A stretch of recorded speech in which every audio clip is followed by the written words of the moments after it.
Good morning, good afternoon, good evening, everyone. My name is Nate, and welcome back to another weather forecast discussion, this time for April 14th, 2022. Now, I appreciate all your guys' support over the past few days. There's been a lot of activity that we've had to cover on this channel, and we have grown so much. But once again, similar to the weather, everything continues to flow on. That's the reason why we got to continue to try and get information out to more and more people. So please be sure, if you haven't already, to hit that thumbs up button down below to help me get this video out to more and more people, because we are going to be talking about what is going to be happening in the future, and there is the potential for severe weather and winter weather to potentially exist a little bit later on. So please be sure to do that if you haven't already. Copy the link to the video, put it on Facebook, Twitter, Instagram, share with friends and family.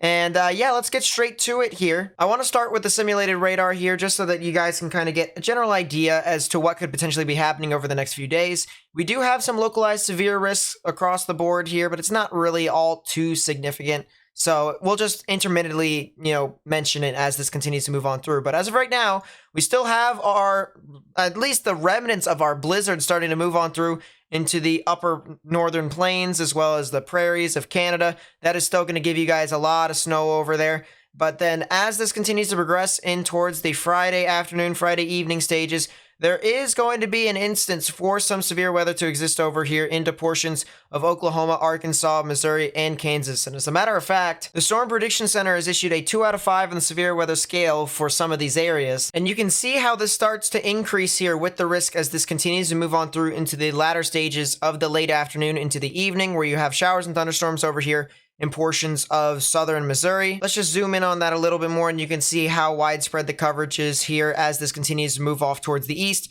And then even portions of northwestern Tennessee and western Kentucky gets into the activity as this continues to extend further along. And even some remnant showers and thunderstorms that exist over into portions of Oklahoma is possible, near the Tulsa, OKC general vicinity, and maybe even north of that along the northern portions of Oklahoma. So definitely something to watch out for with that general activity. That line will continue to surge further and further towards the south and east. And then, of course, the remnant showers and thunderstorms could potentially pose a threat for some more severe weather over here in towards portions of the deep south and Arkansas. So something to keep in mind as this continues to progress, especially as an overnight threat is possible here on Saturday. So now what's currently ongoing here is we got a lot of strong wind shear that's moving on through because of our big low pressure system that created that blizzard, created that big severe weather outbreak over the past 3 days. And so now that low pressure system is going to start to move on through. We're going to have a lingering boundary that's going to develop,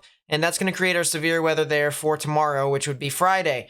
But after that moves on through, there's another low pressure system that comes off from the coast of California and moves on through. You see this little dip in the jet stream, this little shortwave trough that's going to try and move on through in towards portions of the central United States. And that is the reason why there could be some severe weather over here on Saturday into Sunday, and especially on Sunday, sometime around, I would say, the afternoon to evening hours of Sunday. The deep south can get some activity. That would definitely be something to watch out for. And then another low pressure system up here in the northern plains that can create some wintry precipitation across the board up here. So that's going to have to be something to watch out for if you guys live up there. Because, well, the unfortunate thing to say here is that you guys are more than likely not going to be getting any sort of relief from the winter weather department anytime soon. After this, however, the low pressure system now starts to deepen a little bit more, and you can see that this fully extends over into portions of the East Coast. Maybe some severe weather is possible over there, but it's just still something to monitor. And then after this, a couple interesting things happen. Well, for the most part, our low pressure systems start to come across the northern portions of the United States and towards southern Canada. And so there's going to be a lot of warm air that's going to be trapped down here in the southern portions of the United States. That's also because we have a bunch of high pressures that are going to start to kind of form here. We have a lot of clockwise flow over here in the Gulf of Mexico. We also have some clockwise flow over here near Baja California. And so this is going to be kind of the new pattern, the new norm as we approach in towards the mid to late stages of April. And you can see a new high pressure system that begins to develop here, a new ridge that is going to be forming over the central United States. Whether or not some of this severe weather could potentially break this ridge, push this ridge off, well, that's to be determined, but we have potentially a new low pressure system that could start to try and form over here sometime around the 22nd to 23rd, move on through from the 23rd to the 24th, and then, of course, this could potentially create some severe weather towards the central portions of the United States here. But this low pressure system, according to the Euro, even though we're at the end of the model run, it kind of tells us a little bit as to how this low pressure system could progress through the central portions of the United States. And it kind of deteriorates as it continues to move on through. The GFS also paints that same picture as well, very similar to what we are seeing here on our screen.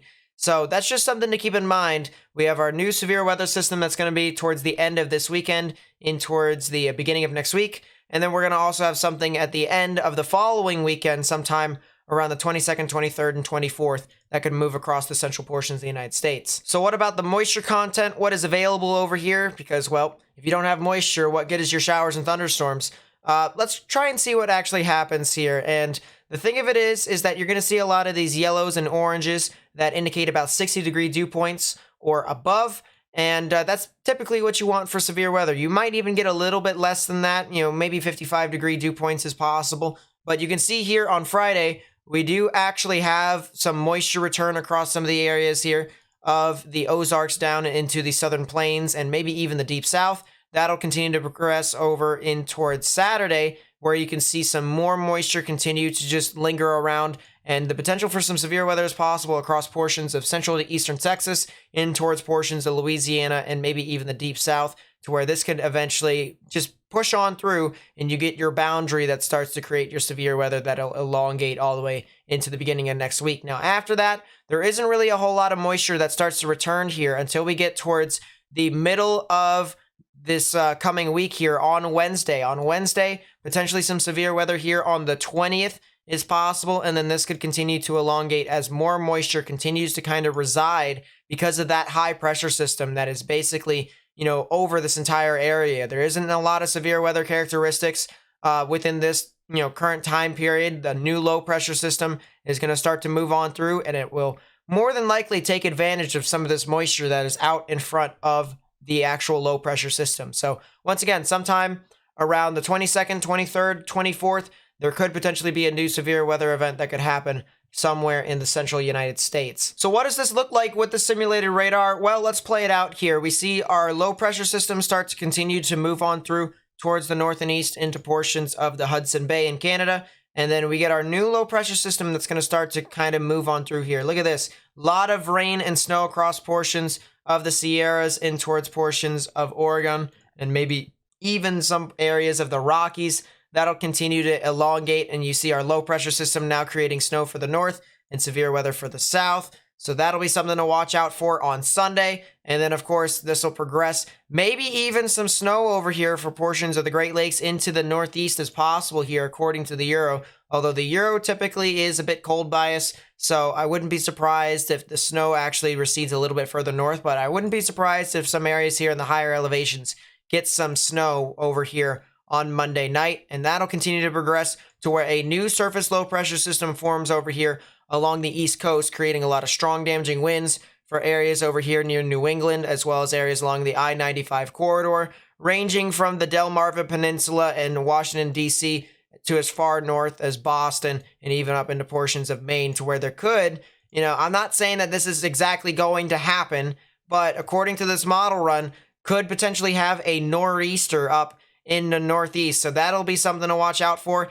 And at the same time that this is all happening, all right, I want you guys to kind of just bear with me here. There is the potential for a tropical system to try and develop even further south of the nor'easter. I know it sounds crazy, okay, but it is possible here as that continues to materialize further and further. And to show you that I am not crazy, I'm going to be showing you the tropical tidbits here, show you all as to where this comes from. And we have our tropical wave, or at least an elongated area here of moisture that's going to continue to move on through, and that will rise moving further north near the Bahamas. And look at that. We do have an area of convergence over here somewhere towards the east, or to the east of the Bahamas and south of Bermuda. So that is going to be something to watch out for. Maybe areas of Bermuda could get some activity, but I'm not anticipating areas along the east coast of the United States to really get a whole lot from that system as this continues to move on through. So definitely something interesting that we noticed, but not really too concerning for the United States. Now, just to show you what the GFS says as this continues to progress, you can see our low pressure system continue to move on through. our severe weather here on Saturday that continues to linger, our new low pressure system that's moving on through, creating snow for portions of the Pacific Northwest and areas of the Sierras. And then, of course, you can see some more snow for areas over here along the prairies and the northern plains, and then more severe weather elongating further along the bottom of it as this continues to move on through on Sunday. And then we get to Monday to where we get more snow that continues to, be possible. We have another area, a disturbance here, that same disturbance, the tropical disturbance that forms over there. And then a new low pressure system that forms off of the coast of the Carolinas that moves off in towards portions of the Northeast, potentially creating our nor'easter. Now, the GFS isn't as aggressive as what the Euro says, but, it's still something that we have to continue to monitor very closely. As snow in mid-April, all right, snow in mid-April is, pretty hard to get nowadays. So it's one of those things to where the fact that this is the potential, this is a possibility here within some of these areas, is something to watch. And then as we elongate over towards the 20th, 21st, well, we have our new low pressure system moves on through, creates some severe weather for the southern portions of the boundary, and then some more snow for the northern plains here along the 20th. That continues to elongate, and then, of course, we get some more severe weather on the southern flank of that boundary. Very similar to what happened just a few days ago with that low pressure system. And then, of course, we get some more lingering showers and thunderstorms over here in the central portions of the plains. Now, the interesting thing here is that the GFS also says that there's another low pressure system that's going to move on through here. Once again, the 22nd, 23rd, and 24th. That could potentially create some severe weather. You can see this giant elongated boundary right here that is ranging from Nebraska all the way down into even portions of Mexico. And then that will continue to move on through, creating some heavy amounts of snow over here into portions of the Rockies. And then, of course, as this continues to progress, maybe even some more severe weather on the 24th, maybe even some more activity on the 25th here. You can see, look at that, a lot of precipitation over here across portions of the Deep South and the Ozarks. And then as this continues to progress, well, this will finish out over here from the 26th into the 27th as some maybe slight severe weather here according to the GFS, but nothing too much to report on that. We're going to continue to keep you guys up to date as this continues to move on through. Of course, the further and further you go into the models, the more inaccurate it is more than likely going to be. So we're just going to have to continue to keep our eyes peeled. But for the most part, the events to monitor here, if you're looking for more severe weather, more winter weather activity to come here in the future, it's supposed to be towards the end of this weekend into the beginning of next week, the middle of next week, and then the end of the following weekend over here in the United States. So that's pretty much it for me, guys. Thank you guys so much for watching. If you did enjoy the video, please be sure to leave a like, subscribe if you're new, turn on notifications, share this with friends and family on social media. Also follow me on social media. Link will be in the description down below. If you want to become a member, that is also in the description down below. We've got, some activity here, so we're going to continue to try and keep you guys up to date, but the next video that I'll upload will more than likely be on Saturday night, so please stay tuned for that, as I will be taking a break, a much needed break over on Friday. So I will catch you guys next time. Peace out, everyone.